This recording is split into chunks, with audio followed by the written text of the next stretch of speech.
All right. I think we're ready to actually get this show started. And if you guys haven't already figured it out, you got a new host with you today. It's Chris Allen here to kind of, I don't know, set the stage right for answering all your questions, getting all the right analysis, because I've got the crew with me. And I know Dave Kluge's out on assignment today, but I'm here to at least be the MC and try and get like set up my two lovely co-hosts. I mean, with Victoria, with Troy. But of course, let's start off with our red question. I mean, who is supposed to be like the Dynasty RB2? I mean, folks that are seeing this on YouTube, we've got Najee Harris like up there as of right now. I know for most folks that's the consensus, like RB2 in Dynasty. But I mean, Troy, I mean, I'm hearing news about him getting bulked up. Man's like 244 pounds right now. I don't think that normally works out for a running back, but changed my mind. Like, is he your running back too in Dynasty? So first, I'm going to address the weight thing, right? Because on the Steelers website, it listed him last year as like 232. And then, there's the recent report that he's 244. But then Najee was on Twitter yesterday and he was telling people, yo, I was 240 last year. So you only gained 4 pounds. But then he got mad at reporters. I'm like, yo, your Steelers website said you were 232. So you need to get mad at your organization, Najee. Don't start attacking reporters. So that's one thing. So I'm going to start off with that. In terms of my RB2, this question, when I first saw it come through, I thought it was easy. Then I really thought about it. I'm like, yo, this is kind of difficult because there's two guys that are in contention for me at RB2. It's either Najee Harris or Deandre Swift. So I keep going back and forth. If I had to choose one of them, I actually like Deandre Swift as my RB2, right? And also, if you had done a startup recently, you could get Deandre Swift later than Najee because people are taking Najee as the RB2, which is fair. He got a lot of work last year. It's going to look different, with either Mitch Trubisky or Kenny Pickett, whoever is going to be the starter. And because, they're a little bit more mobile than, statue of a Ben Roethlisberger last year. So maybe he won't get as many dump offs. I don't know how it's going to look. He'll be a workhorse, but DeAndre Swift to me is just, I just think he's a little bit more talented than Najee. This is not a knock on Najee. I just think DeAndre Swift's really good. So me personally, I'm gonna wait for not DeAndre Swift to fall to me while everyone else is taking Najee ahead of him. Yeah, I think that absolutely makes sense. If you're able to capture that much value and getting similar production or at least similar volume a few picks later, I mean, that's absolutely the way that you should be approaching some of these drafts. So again, back to our opening question, like for today, I mean, kicking over to you, Victoria. This comes from Shane Barrett. I mean, who is like your RB2? I mean, are you with consensus, Victoria? Or are you also with Troy and saying like maybe there are a couple other guys that you would prefer over Najee Harris? I'm with, I have Najee as my RB2. That's my answer. I definitely agree. I could make an argument as well for DeAndre Swift or even Javonte Williams as well at 2. I love both those guys. I'll start with Najee though. Like, he had the most touches out of every single running back last year in his rookie season. 381 touches, 307 rushes, 74 receptions behind a very abysmal O-line with a very abysmal quarterback in Big Ben, as you already mentioned, that noodle arm. And his ability to take that ball in space and attack downfield at any moment, he's just incredible. Again, we brought up the weight already, so he's a bigger dude. He can take a bit more wear and tear than those smaller guys, those smaller backs. Worth noting, though, we know he's already 24 years old. So I think a lot of Dynasty players, though, take age way too seriously at times, but you definitely have to factor it in. As far as Swift, like Troy hit on most of the points, and Javonte Williams, too. I mean, both of these guys have, decent backs behind them right now in Jamal Williams, Melvin Gordon. These situations are not permanent, so we can't really look at it in a vacuum that way. They're both super talented, very efficient on the ground, and they get targets. That's what I love about those two guys. I think Williams will get more targets this year. I think he only had 43 receptions last year. Swift, of course, gets a ton of work in the passing game, less on the ground in terms of rushing attempts, but love both of those guys. Can make the argument for all three of them at RB2.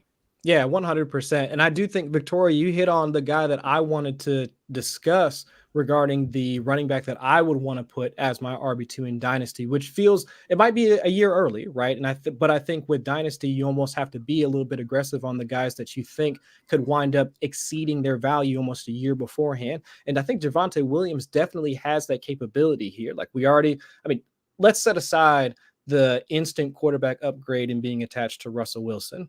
right? But just look at what he was capable of doing last year, and that was with like let's say a younger like Melvin Gordon, let's say a more spry Melvin Gordon versus where we saw him towards the back end of the season. I mean, the man literally, his last play like with the Broncos like last year was him fumbling the game away when they were playing against the Kansas City Chiefs towards the back end of last season. But from an efficiency standpoint, Javonte Williams was more efficient like than Melvin Gordon. But from a rushing perspective, Melvin Gordon had that over him at that point. But if we see Javonte, especially with his missed tackles force rate, like last year, according to PFF, he was top 5 amongst all running backs. I mean, that's where we can see him continuing to be the back that we expect him to be, like coming out of college.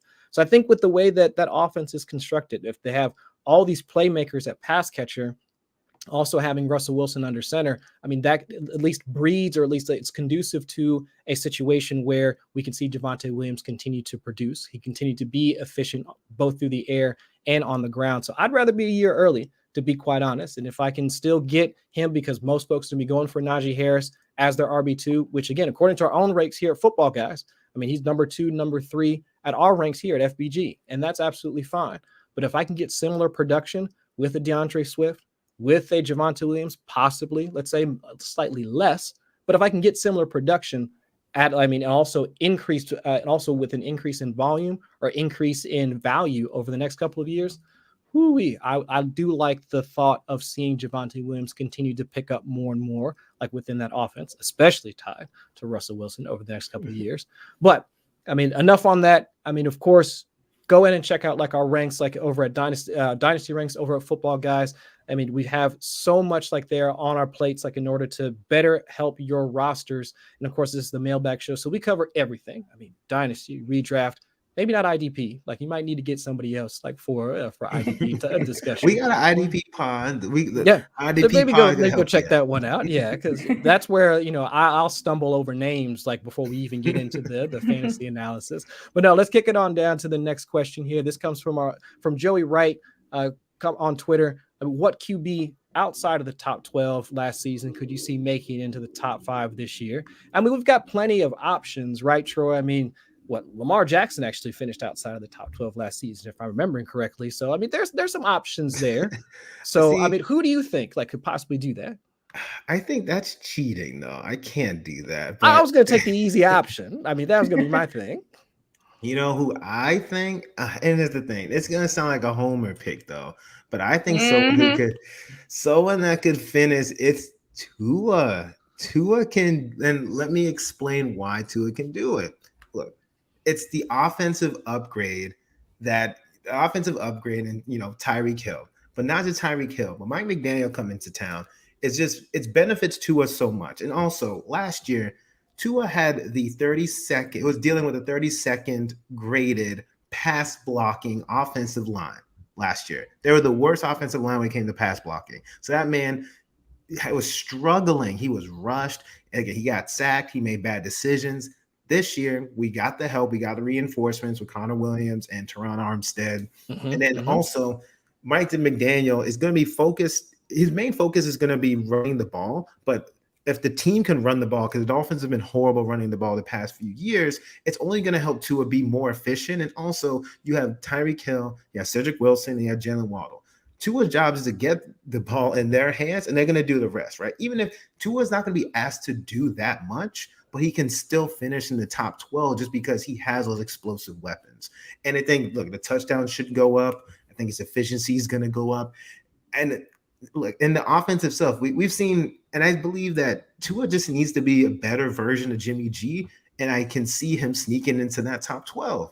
And like, and some people don't like it or might think it's silly, but just look at it compared to all the other guys that might be in his range. Tua has a lot of upside. Pretty much, he just does. And this is also a make or break year for Tua. He knows that if he struggles, they're moving on from him next year. So I think that added to all the additions is the reason why I could see him possibly sneaking into that top 12.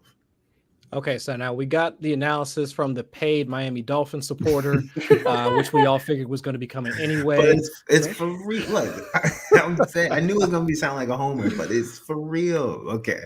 Here's the thing, though. The question was, could he make it into the top five? So now you change your tune. Okay, but so But the question was, bring up the question again and let me see. Which Do you know QB how hard it is? outside of the top 12 Top 12, exactly. could make it into the top 5? Top 5. Look, I'm just saying, there's not a lot of good options here. Okay, You can say none then. I got one I can hit on, but it is all right, a little... Victoria, go ahead and tell us what you Is it think before cheating, Troy though? has to show us his Tuanon tattoo. I didn't want to be cheating. I'm like, look, you do that. Nah, good dude. Who you got, Victoria? This is kind of, it's not as obvious as Lamar, but Derek Carr, he was QB 13 on the season last year.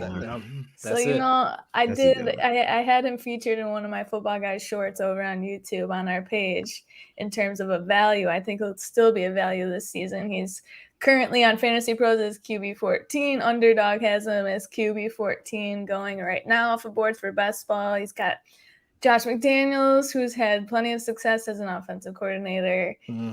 He's just been quietly underrated as a starting QB for a long, long time now. He has a chance to have his best season yet now with, of course, Devonte Adams, wide receiver addition to his arsenal. They played together back at Fresno State.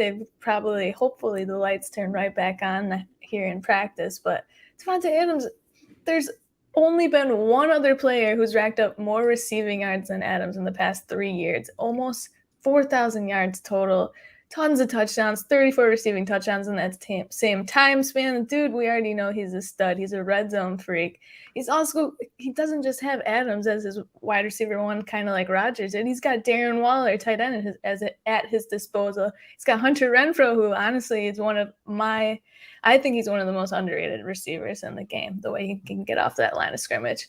In the AFC West, are you kidding me? All of the stuff that happened over the offseason, I don't think they've been more exciting or more talented as they are upcoming for this 2022 season. We already hit on Russell Wilson being added to the Broncos.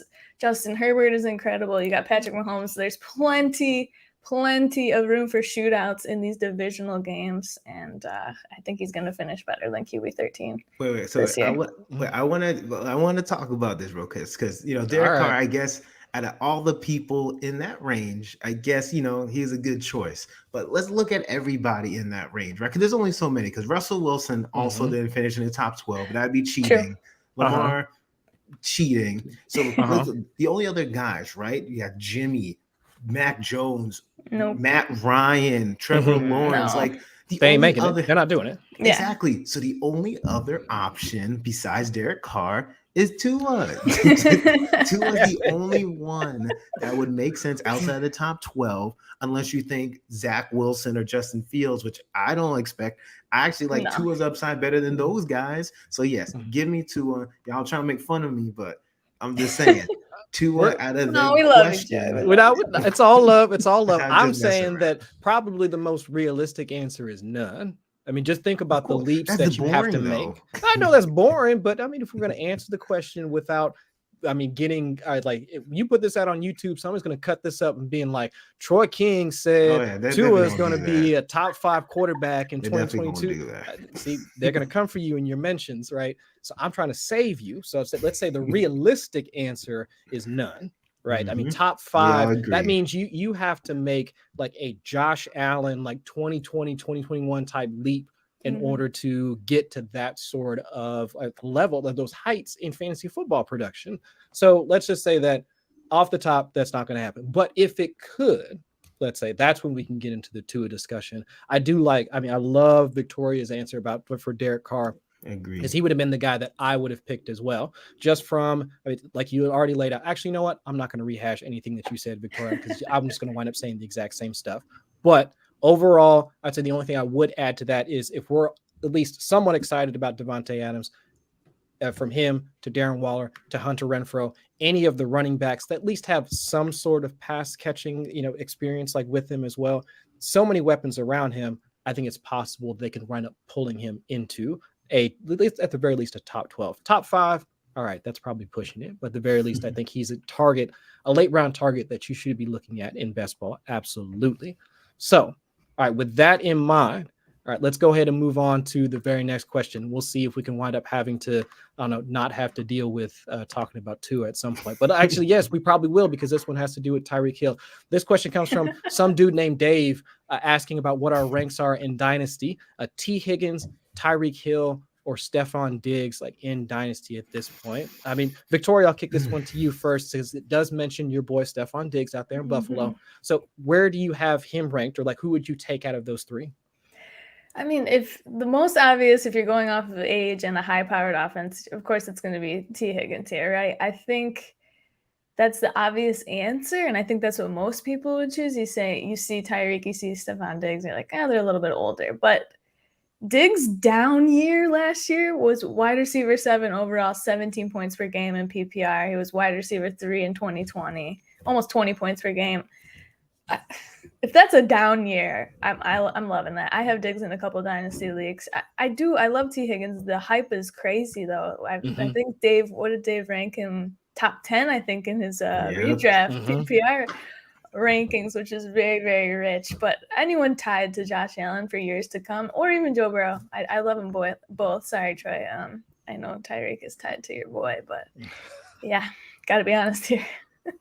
No, I get that, and for me, it's probably going to be T. Higgins. Like, even if you want to incorporate age, that's fine. Potential targets on their team. I mean, within Cincinnati, of course, like folks could probably just look at the logo, the hat right behind me. I am a Bengals fan. I live about an hour outside of Cincinnati, so I will root for my team. I mean, but Higgins right now able to also secure a 22+% target share last year, and that was with playing alongside Jamar Chase, the phenom. But if he's still able to do that, and then also kind of continue to, I guess, expand like his role within the team, I mean, I think that he is primed like for another breakout, like within that offense that had to shift to incorporate a star like in Jamar. But overall, I do think that he is the guy that I would want to at least try and hitch my wagon to at most over the next few years. But no hate like towards Stephon. I'm 100% on board with him getting back to his ways like in 2022, just because we saw him being kicked to that, Stephon Diggs getting kicked to the outside a bit more just this past season. So any more work for him on the inside, I mean, it's just more high percentage targets, more fantasy production. And that's what we want to see anyway. But Troy, I mean, we'll kick it to you like one last, I mean, it better not be Tyreek Hill. I'm saying this right now. It better not be Tyreek Hill. You know that man's old. You know that man's just about to get out of his prime. So there's no reason why you should be having him ahead of any of those other two. But I'm gonna. Are you gonna let me answer the question? Listen, no, it's not Tyreek Hill number one. It's T. Higgins, but it's really, really close to me with T. Higgins and Stephon Diggs.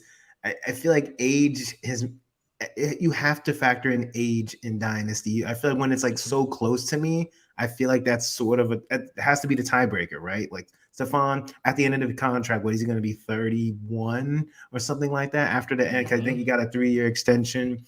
And T. Higgins, I think he's 23, 24 right now. He's also really good. He's in a high-powered offense. I know he's playing alongside Jamar Chase, but it's T. Higgins slightly, then Stephon Diggs, and then it's Tyreek. Look, I'm not naive enough to believe that Tua is going to provide Tyreek the same numbers that Patrick Mahomes did, right? It's not going to happen. He's going to have a down year most likely, just because I think the way he's used is going to be a little bit different. Tyreek's going to be just fine. Like, and this is not a knock on Tyreek or think he's going to suck. It's just I'd rather those other two in terms of Dynasty.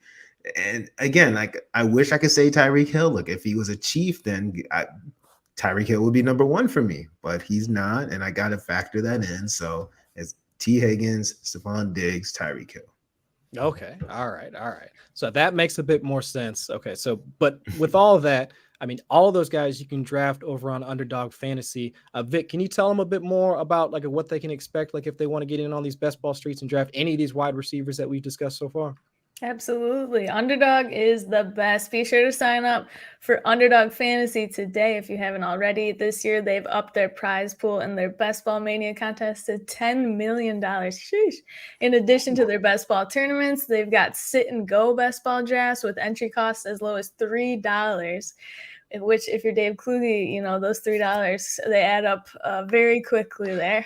We all know that the best part of fantasy football is drafting. And with Underdog, that's all you have to do. You draft one team. You don't have to field your roster, do any waiver wire stuff. In best ball scoring format, you draft your team. That's it. Underdog's going to score your optimal lineup each week of the season. In addition to best ball leagues, you can play Underdog's Pick'em game for NFL, NBA, MLB, NHL, PGA, much, much more than that. Select over-unders or rivals for matchups, and you can win up to 20 times your money in a single night. Gosh, I love Underdogs. Get me excited for the season. So make sure some regional restrictions may apply. Sign up for Underdog today with promo code Footballguys. That's one word, Footballguys, and get an 100% deposit match up to $100. That's nice. Yeah, I'm definitely digging that. I haven't done any Best Ball Mania 3 drafts myself. I've been trying to do as much, homework on strategies, players, ADP, week 15 through 17 matchups, implied team totals, all that before I hop in. But I'm ready to do it, man. I'm ready to get in and at least waste, a few $100s, trying to see if I can win this $2 million or whatever, something like that. But we'll see. We'll see how it goes. All right, let's hop back into the questions real quick. Let's see. We were already talking about Deandre Swift a bit ago, but this question comes from Nino Brown. Will Deandre Swift finish as an RB? Will finish the RB2 and separate from the pack? I'm assuming he means separate from, the others that, I don't know, that group of running backs that normally gets drafted around. Can we consider him to be a top tier running back without any reservations, Troy? I'm not sure, to be quite honest. I do have some reservations about not just his production, but can he really separate like this question's asking? But what are your thoughts, man? I feel like he can't get higher than he is already. So in terms of separating from the pack, again, I don't think he's going to be in a Jonathan Taylor tier. I feel like Jonathan Taylor's in his own tier where he deserves to be. Mm-hmm. And if we see Christian McCaffrey, and I'm saying this more of a redraft perspective, right? So it's going to be Jonathan Taylor in his own tier. And Christian McCaffrey can stay on the field. Him and JT can be in that tier for redraft, right? They can be in that tier together. And then I think that DeAndre Swift can be in the next tier because I think we've seen, I don't see how unless we see him just score more touchdowns, but Mm-hmm. I don't know if that's really going to happen, right? The offense is going to should look fairly similar to last year. I don't know if there's going to be a drastic change, but I feel like we're kind of at the peak of what we're going to see Swift at, which he absolutely deserves. But I don't know. I feel like a lot of it has to do with based off of CMC, right? Because I feel like Javonte Williams this year, as long as Melvin Gordon's there, I don't know if he's going to cap Javonte's ultimate ceiling. So I'm not counting him here. So I'll say I don't think he's going to be in his own tier. I think he's going to probably be RB3, and it's very dependent on CMC's health. But it's Jonathan Taylor. Depending on CMC's health, we'll see. He might be in that, and then the next tier is DeAndre Swift. No, and I think that's and Najee. Oh, and Najee. Okay. Oh, wait, you're forgetting one more. I think his name is Stepdaddy Austin Eckler. How are you gonna forget my boy? No, and he's there. He's him, Najee, and Swift. They're all hanging out together in the next tier.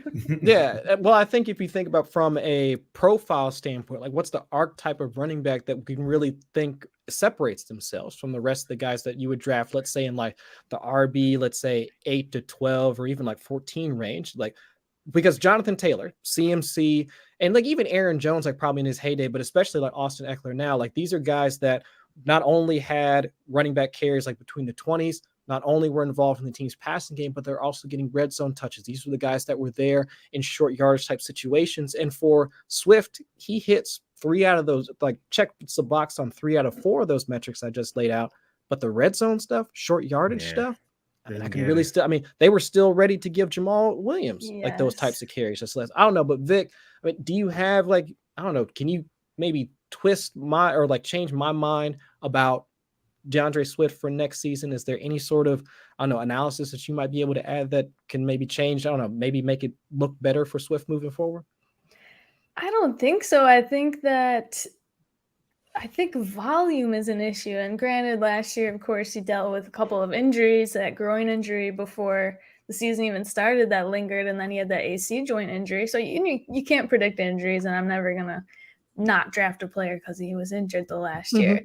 I just think the volume is not enough there on the ground, especially. I'm looking at these stats. He had 151 attempts on the ground, which is just, it's not comparative to so many other backs in the league getting at a minimum 200 plus attempts on the ground. If they end up giving him more opportunities on the ground, I think he could, because he gets the targets. I mean, it's always, granted, you're sweating through the whole game looking at your fantasy football roster, like, when is he going to get these passes? And it all happens in the last 5 minutes of the game, and you're good. But, with the additions the Lions have made, the emergence of Amon-Ra St. Brown, the additions in the draft that they had Williams, I mean, I don't see him being able to finish as RB2 overall. But the best part of Deandre Swift right now is his cost. It's RB8 right now, according to Underdog. So, I mean, I still think he's a fantastic value. Oh, yeah, 100%. Like, I could take him at that cost. Do I think he's going to exceed it to the point where he gets to RB2? No. Maybe a spot or two ahead? That's possible. I mean, he could, like Troy was talking about, like, could he wind up just out-kicking his ADP by scoring a bunch of touchdowns, staying healthy for a full 16, 17-game season? Okay, sure, I can kind of squint and see that happening. But outside of that, just given the amount of volume that he's currently being given, it just makes it more and more difficult for me to see that happening for him. And since we really only have, I guess, 2 running backs, like up at the top, that we're really the most comfortable with drafting, it's just, I don't really see him like trying to get like on the level as a Christian McCaffrey or a Jonathan Taylor, just from a volumetric standpoint. Let's not even get to the talent standpoint, because we know that Jonathan Taylor, Christian McCaffrey, I mean, from an efficiency, workload, I mean, whatever stat that you want to like match up against DeAndre Swift, those two have got him in spades.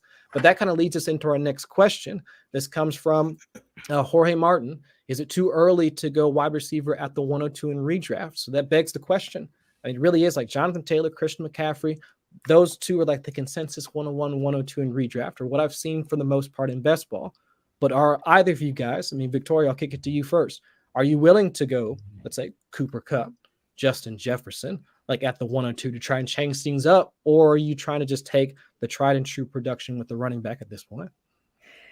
Oh, it's so hard, because if you're going to compare to last year, everyone's going to say, that's why we should have went 0 running back. Look at all the top guys who got hurt. I hate that argument. I hate it. Personally, I'm not a 0 RB girly. In my opinion, I've always gone running back first with my first pick in redraft. I just think the talent drops off. That drop off happens so much quicker than at the wide receiver position in the last few years.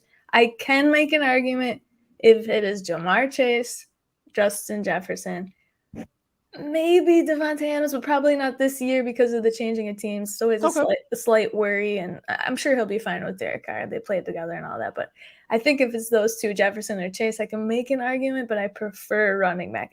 If you're looking at rankings right now, you're going to see, like we've already hit on, you got Jonathan Taylor, McCaffrey, Eckler, Najee, Dalvin Cook, Derrick Henry, Joe Mixon, DeAndre Swift, Kamara. We don't even know his situation yet. Fournette, Aaron Jones, Nick Chubb, Javante.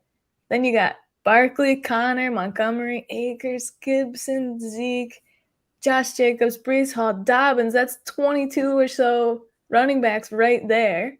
Right. Where right after that, I think after Dobbins, that drop off, especially you don't want those guys that I listed at the end as your RB1.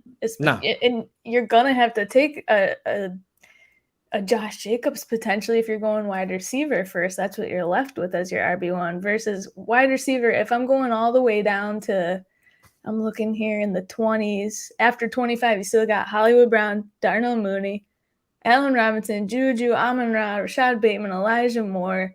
These, I'm going in the 30s now in rankings here. These guys are awesome. I'd take any of those guys. Definitely, and you can wait much, much longer. I've never been a fan of taking a wide receiver first, especially at the 1.02. Yeah, it's difficult for me to kind of justify that, because just like we were talking about when we were comparing DeAndre Swift to the two guys up at the top, you're not going to be able to find that same level of opportunity. Like, I mean, for DeAndre Swift to compare him to what we're expecting for Jonathan Taylor, whether it's just raw rushing, red zone touches, targets in the passing game, they're just not going to compare. And the same thing for Christian McCaffrey. We've seen that year over year, regardless of if it's going to be Sam Darnold, if they even try and bring back Cam Newton for another go around, whoever's under center, it doesn't matter. Christian McCaffrey is going to ball out. And the efficiency stats and the opportunity metrics also, like, they match all of that. We're not going to get that same level of production in these guys. So Troy, does it make any sense to try and switch things up and try and take a wide receiver at 102? Or are you really just trying to get your shares of either one of those two guys? Me personally, I'm not going to do it. But if I saw somebody take JJ, Jamar Chase, or Cooper Kupp, I'm not going to roast them in a lead chat like, oh my God, that was so stupid. Like, I'm not, no, like, I understand the reasoning, right? They were awesome and they could easily be awesome again. But another thing I think some people need to consider is that you need to look at what your lineup settings are, because most players, the format they play in for redraft, it's 1 QB, 2 running backs, 2 wide receivers, and like a flex and a kicker, right? When it's that type of lineup, I even more so want to go running back first because of the way that lineup is. If it's like a 3 receiver lineup, or if it's like, 2 running backs, 3 receivers, then maybe I would think more about taking a wide receiver that early. I probably wouldn't, but that would make more sense to me. But again, based off last year and what they should be doing this year, I'm not going to hate on anybody from doing that. But me personally, I'm most likely to go running back at that position. No, I like that approach just because, again, you're getting that secure type of production. And I would say that, and I've heard this idea kind of kicked around, and this is just specific to the best ball tournaments going on, is that the market the market drives like who we pick, especially early on, just because of ADP, and we see the same names and everybody just gets like comfortable, right? The consensus kind of drives that. But if you do want to go kind of off script and you want to create unique combinations of players that you're going to select, like for these tournaments, okay, that makes some sense. Like if you want to make sure that, I don't know, you get a Justin Jefferson at the 102, and then whomever might come back at the back end of the second round and make a unique team that could help you win $2 million, like we were just talking about for Underdog. Okay, I understand that strategy. But if it's just for redraft, like straight up, I mean, that's my personal preference would be, sure, I'm going to start and try and anchor my team with one of those guys that we know is going to have like that level of production or that level of volume that we're just not going to be able to find like once we get into the second and third round. Because like those running backs that Victoria was listing off, sure, I like the upside of Leonard Fournette, James Conner, I mean, any one of those guys, but they're not going to be able to, at least unless we're expecting a ton of touchdowns for them again, they're not going to get the same level of volume as Jonathan Taylor or those other guys that we're going to be taking at the 101 or the 102. But hopefully, I mean, maybe we're wrong. I don't know. But I don't know. Let's see. I mean, with the 20 guys that you listed off, I think the next question kind of leads into that because we're talking about, I think, the top 30 or something like that. This comes from Nick Script. Who is someone, any position, being drafted outside of the top 30 for their specific position that has the best chance of finishing top 15? So now I'm wondering if this is like the quarterback question that we had earlier where the realistic answer is none of them. But Victoria, if you had to pick, I mean, any position outside the top 30, I guess maybe tight end. That might be easy to think of a tight end that can get in the top 15. But if there is anybody, who would you guess, or who would you think? I didn't hit on tight end. I specifically looked this particular question up before the show because I was like, I was thinking the same thing. Is there anyone? The only guys that I saw that I liked, and this one's a little obvious, Rashad Penny. Let's see if he can stay healthy. Let's see if he can retain that starting role. He's currently going off the board. RB37 for Underdog. Just because of all that uncertainty. That's where you're getting the value usually with uncertainty. Because you've got Kenneth Walker drafted right behind him. Not much of a pass catcher, though. So we'll see if Kenneth Walker kind of comes on after the bye week or the second half of the season. But he could be a great value. Penny could be a fantastic value if he's got that starting role to start the season. Other guys, I like Elijah Moore, wide receiver 32 right now on Underdog. I love Elijah Moore for this upcoming season. He was fantastic when he was on the field healthy. He had a stretch of weeks where he was the wide receiver 1 overall last year, which is absolutely crazy because he's a jet. But besides that fact, I think I like Amon-Ra as well. I don't know if he has top 15 potential because of, again, all the additions that the Lions have made and how they spread the ball out. Right. And I know he's a pretty polarizing player to be analyzing in the fantasy community nowadays, but I like him, so sue me. No, I mean, I have no issue with that. I mean, you named it like all the guys that you listed off, I think are at least decent candidates to hit that mark. It might take a stretch, but I think it's entirely possible. Troy, who you got? Well, she stole my Elijah Moore, but I still have a couple other guys, right? So the guy who's actually right at wide receiver 30, it might be kind of left field, but Darnell Mooney. Darnell Mooney is in a situation where he's legitimately the only passing target outside of Cole Kmet, right? And he had a high target share last year. There's no with Allen Robinson there. There's no wide receiver that's as capable as Allen Robinson in terms of talent. So to me, it's going to be the Mooney and Kmet show. So I think Mooney has the ability to sneak in there. I also like Drake London. I know he's a rookie, but look, the draft capital, the offense to me, I know it's either going to be Ritter or Mariota. It's not that I'm extremely confident in them. I just believe that the Falcons are going to be horrible and they're going to need to pass it a lot. And they're in a situation, who are they going to pass it to? It's only Pitts and Drake London. Right. And we know also Drake London is great with contested catches. He's a big guy, 6'5". Like, again, he was made to score touchdowns. I think that he could sneak into that top 15 that way. And lastly, I'm going to go, it's another rookie, Treylon Burks. Look, the reason why the Titans moved on, look, they didn't want to pay AJ Brown that kind of money, and they found a Walmart version of AJ Brown in Treylon Burks.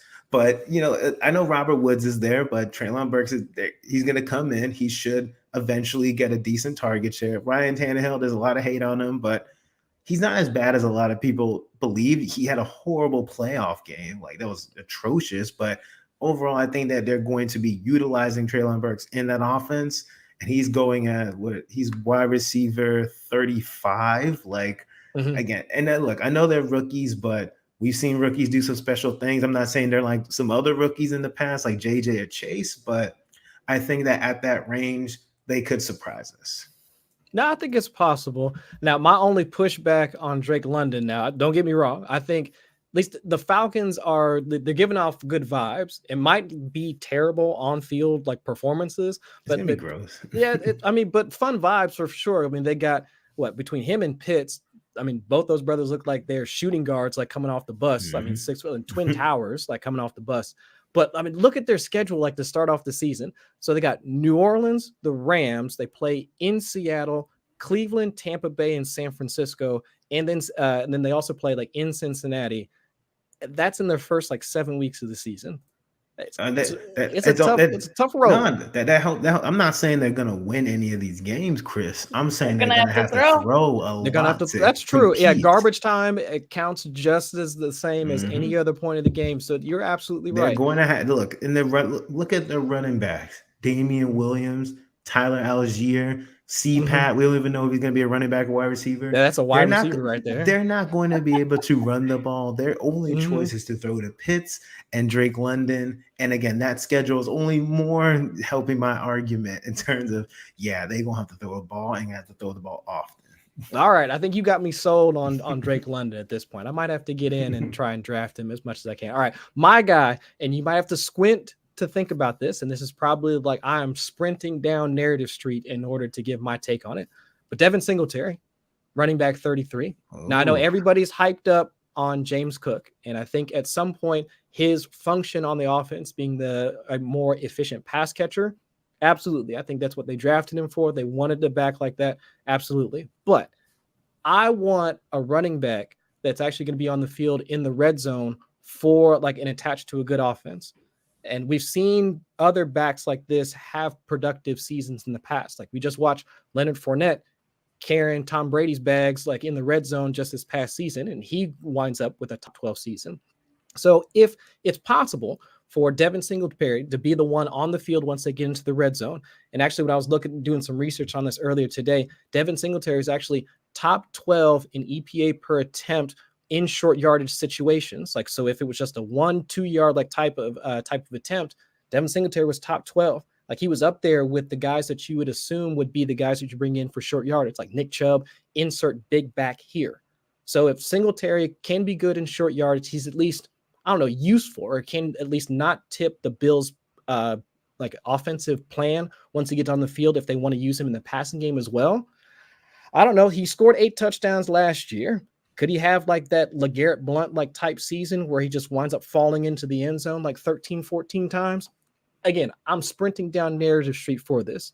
But since everybody seems to love James Cook as of right now because he's the hot new toy in Buffalo, maybe I'll just take the value in Devin Singletary and see if he can at least meet his touchdown expectation from last season. It's not the worst thing in the world, though, at RB33, even if it does happen. They're going back-to-back right now in underdog. Singletary 33, James Cook 34. It's crazy. Yeah. It's crazy.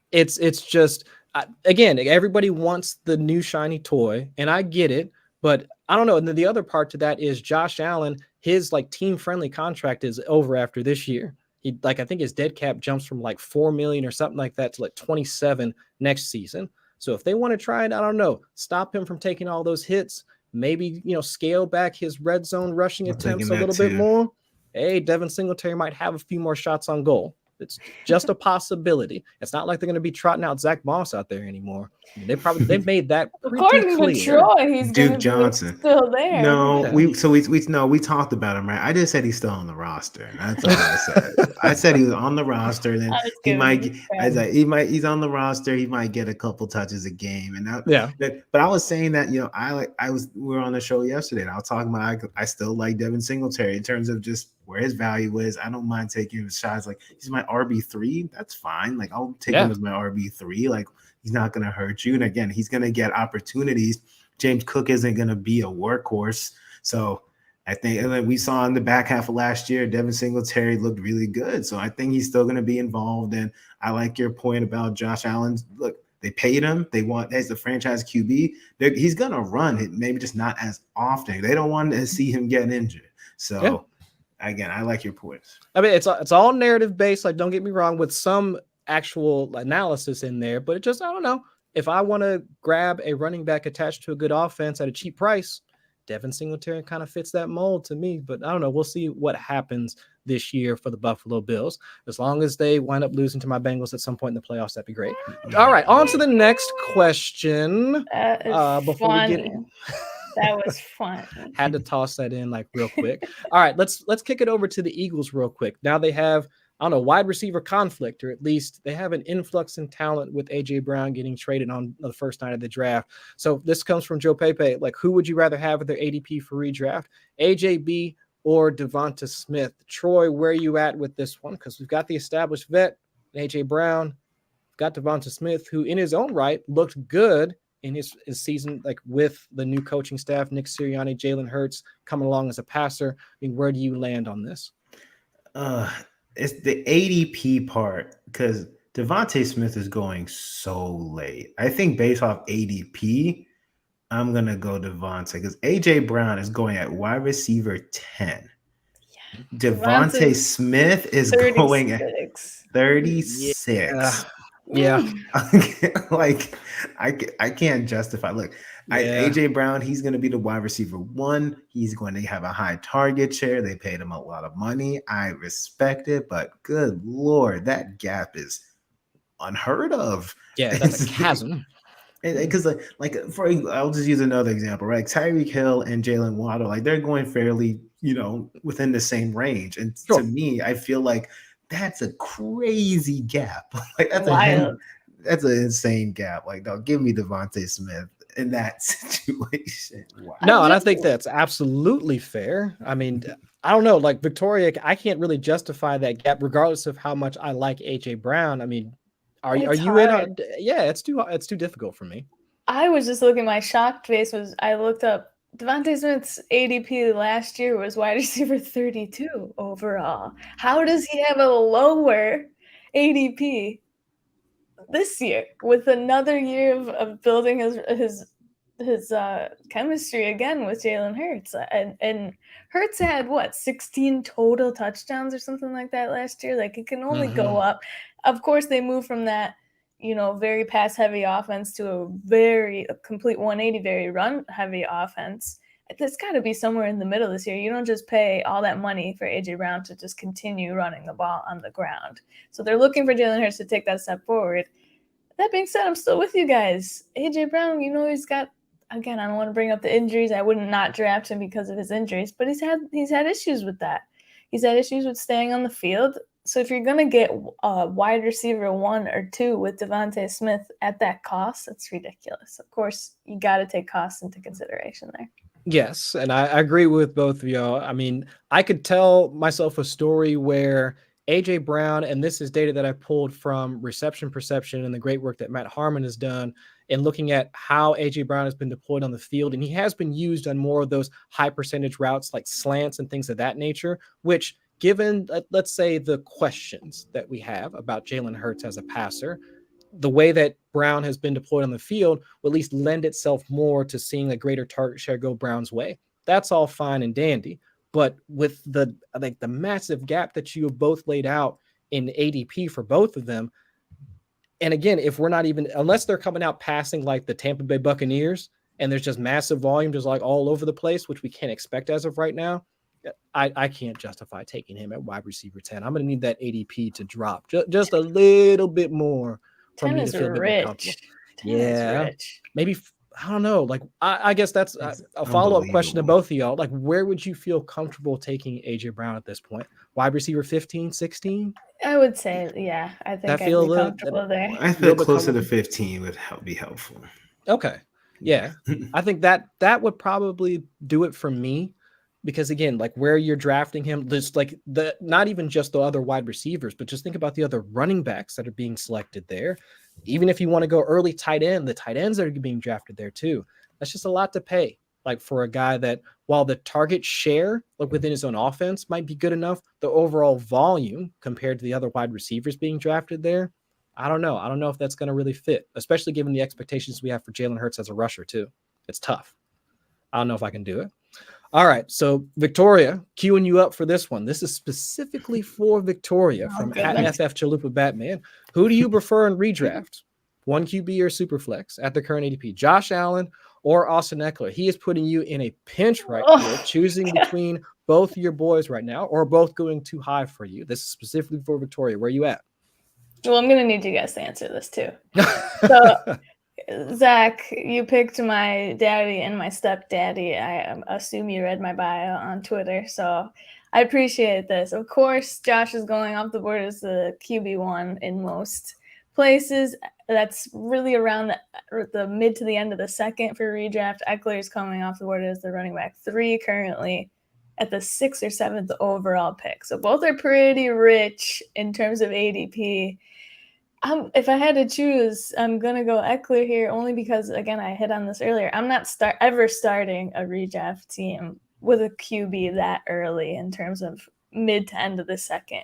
That value is just completely lacking if you're taking a quarterback that early versus just waiting till those, not late rounds, but a guy right in the middle. You could still get my boy Jalen Hurts. I think he's going a little bit rich right now in best ball at like QB 6 or 7, but I assume he's going to be falling to QB 8 to 10 by the time redraft rolls around. I would gladly take him there. And I love you, Josh, honey baby sweetie, but way too rich for my cost. I was never the person to take Mahomes early in the second or third, nothing like that. So got to stick with Eckler here. What about you? No, absolutely, 100%. And as we were talking about earlier, if you're laying out the archetype of a running back that you want to target in the early rounds, I mean, Austin Eckler checks almost every single box, like regarding the opportunity metrics that you want to hit. I mean, rushes in between the 20s, targets within the passing game, red zone touches as well. Red zone, I mean, he does everything. So the shots on goal that he's going to have, if not on the ground or through the air, and also attached to one of the best quarterbacks in the league behind Josh Allen, of course, but he has that situation that you really can't find elsewhere in the draft. So Troy, I mean, are you trying to target like Josh Allen? Because I think with Victoria, I think she laid it out well. I can probably find most of Josh Allen's value, let's say in a Lamar Jackson that might be drafted like 2 to 3 rounds later, but I can't find an Austin Eckler at the same point. So where are you at? Look, I agree with you guys. Like you said, the guys like Kyler Murray, Lamar Jackson, Jalen Hurts, they're going like 3 rounds after Josh Allen. Like, I like you, Josh, but not at that price. No, thank you. Let me get some other guys, and I'll just make up whatever. And because the difference in points Josh Allen could be QB1, but is it going to be that significant compared to these other guys? No. So yeah, I'm not touching Josh Allen in redraft at that price in a standard 1 QB league. No, thank you. Give me Austin Eckler all day. Yes, and I think yep, I see that one. Yeah, I saw that one too, and I was like, yeah, that changes the calculus quite a bit. So Troy, like back to you. So what are you thinking for Superflex though? Superflex, look, he's the consensus 101. I feel that, look, I kind of like Austin Eckler's value. If this is redraft, yeah, I'll do the same thing. The same exact answer. You know why? Because I could get another QB. I could get a different QB that's not Josh Allen, but there's not that many running backs that I can get that's going to put up the numbers Austin Eckler gets. So same answer for redraft. All right, Victoria, would you change your mind if it's Superflex? I don't think so. I'm with Troy there. Okay. All right, we'll make it 3 for 3. I can see the case because you would want to try, and if you're required to start at least one, you're probably going to be flexing a quarterback anyway. But if you want to have just that, absolute stud at quarterback, a guy that's at least within the, let's say, in the top 6 discussion week in and week out, I can understand wanting to have that type of anchor quarterback to start off your roster. But like we were just discussing, if you could get, if you can pair up, let's say 2, top 12 quarterbacks instead of being like a top 3, top 4 quarterback. So let's say a Jalen Hurts and Tom Brady or something along those lines, entirely possible for you to do that. And also being able to maybe tie in, an Austin Eckler as well. Maybe not that, that specific combination, but at least it's possible to recreate some of that production, or at least get some of that value with some of the guys that are coming later. So yeah, I think I'm with y'all on that particular one. Okay. All right. So let's head on down. We've got a few more questions left and we'll get on out of here for tonight. This is going down to Tampa Bay. Since we were just talking about about the Buccaneers just a minute ago. How long, this is from FF Tyler O, how long do we think Chris Godwin is going to be out? And if he is going to be out for a little bit longer, is Mike Evans a top 10 wide receiver in redraft? Victoria, where are you at with this one? This is a very interesting question. I like it. I looked this up. Chris Godwin's timeline. There was an article May 17th coming out. The Bucs do not have a timeline for his return. So this doesn't sound promising, considering reports around this time are usually very overly optimistic at this point of the season. So that's a little concerning. And Mike Evans, with that being said, he's super intriguing considering he gets Tom Brady back. Brady loves Mike Evans in the red zone. I think he had 14 touchdowns last year. He was great at points per game, where almost 17 points per game, which is wild, obviously propped up by those touchdowns. He is going wide receiver 8 right now, which is a little bit rich, but I love to have a hot start to my fantasy season. I'm looking at, obviously all of these things. What defenses have the softest matchups in the beginning? What running backs, wide receivers have soft matchups compared to, obviously you're using defensive stats from last year, but you can kind of predict that kind of stuff. If you're looking to have a hot start, you're picking up Mike Evans, because if you're looking at Chris Godwin being out maybe 3 to 4 weeks right now at maybe a minimum, he's going to be that number 1 target on that team that passes a ton and was a very high scoring offense last year. So I'm top 10 finish, I'm not sure about, but I'm definitely willing to take him top 10 in a redraft league. No, and I think that makes sense. And here, I'm just going to throw this out there. This is, again, I have nothing to, I have no stats or no information behind this, but what's the incentive for the Bucs to have him available in week 1? Looking at the division, they could sleepwalk and get into the playoffs. Yep. They could. That's a great point. There's no competition in the NFC South that's going to require them to have Chris Godwin available in week 1. Shoot, Gronk could probably come back in week 12 and just be like, hey, I'm ready. Let's just coast into the playoffs and let's do this thing. So it's just thinking about it from that standpoint, like what's the team's timetable? They don't have one. They don't have to have one. If you're playing against, or at least if you're competing against the Saints and Jameis Winston, Carolina, and the Falcons, who we already know are just going to be, good vibes, but just, absolute trash. Terrible division. Good vibes. Yeah. So, I would take Evans at his cautious, because we know he's going to be out there on the field. And also, we know that from a red zone perspective, he's going to be one of Tom Brady's best targets at this point. If no Gronk, I mean, no Godwin, and unless you're super excited about Russell Gage, what else is there? So I think from that standpoint, I'm all in on Mike Evans at this point. But Troy, like, how are you viewing the Bucs offense, or at least the passing offense, and Mike Evans this year? Like, kind of similar. I think that he's a guaranteed wide receiver 1. I think top 10 is extremely realistic, just given Chris Godwin. Even with Chris Godwin, it could be in the conversation, right? That he could be a wide receiver 1, top 10, even then. And look, last year it was kind of weird, right? Because he'd have some games where he'd have 2 catches for 2 touchdowns, or sometimes he'd have big yardage games. But I think this year we're going to see big yardage and we're going to see the touchdown. So I think that's very, very realistic. And I think if you look at how Mike Evans has been used on the field over the past 3 seasons, like, we know that he plays primarily on the outside because they have so many good interior players, whether it's been Godwin, whether it's been Gronk over the past 2 years too, that can actually manipulate the linebackers and safeties from the middle of the field. And Mike Evans plays on the outside. But Evans' average depth of target has actually started to decrease year over year. It was over 15.6 3 seasons ago, down to similar to what Jamar Chase was this past year, about 13.5, 13.6. So if he's running more intermediate routes and still getting the red zone targets as well, hey, I mean, that all screams wide receiver 1 production, which he's been in the top 12, at least for the past few seasons. I think he missed 2020, if I'm remembering correctly. That's probably due to injury. But overall, if he's going to be attached to a stellar quarterback in Tom Brady, the man that threw 5,000, 5,300 yards just last year, if we're not expecting his arm to fall off, I'm all for it. I think he's going to be an excellent add, especially at cost for this season. But all right, couple more, just one more question before we get on out of here. Maybe we'll take a glimpse at the chat real quick and see what questions you guys might have for us. But this coming from Nathan GN. What would you project for the workload split between Devonte Williams and Melvin Gordon in Denver? Victoria, this is to you first. I mean, what are you looking at between Williams and Gordon for this year? Oh, easy answer, right? 50-50. It practically was last year. And we all said, well, let's see. We don't know if Williams is going to get a bunch of work, right?